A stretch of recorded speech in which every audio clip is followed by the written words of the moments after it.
দেশে চলবে না। চলবে?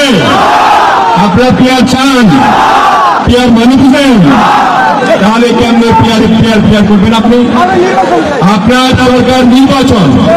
পিয়ার মানে হলো যেহেতু তারা কোনো আসনে জিততে পারবে না, পার্সেন্টেজ অনুযায়ী প্রপোর্শনেট রিপ্রেজেন্টেশন করা চায়, এটার নাম হলো পিয়ার।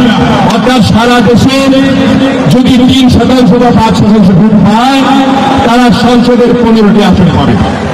এই আসনের জন্য তারা এই পিয়ার করছে, কিন্তু জনগণ তাকে ভোট দিতে কেউ জানে না। এটা কি চান আপনারা? আপনারা চান আপনাদের নেতা আপনারা নির্বাচন করবেন, আপনারা দেখবেন তিনি সৎ কিনা, তিনি যোগ্য কিনা, তিনি জিয়ার আদর্শ বিশ্বাসী কিনা, তিনি দেশের উন্নতি করবে কিনা, দেশের মানুষের এই যে আক্ষেপ অনেকদিন ধরে ভোট দিতে পারে না, নিজের ভোট নিজে প্রদান করতে পারে কিনা, এই সমস্ত দেখেই তো আপনারা ভোট দেবেন, তাই না? তাহলে একদিকে পিয়ার করছেন, আরেকদিকে গ্রামে গঞ্জে গিয়ে জান্নাতের আপনার বাতাস করছেন। এটা তো ঠিক না, দ্বিচারিতা ভালো নয়।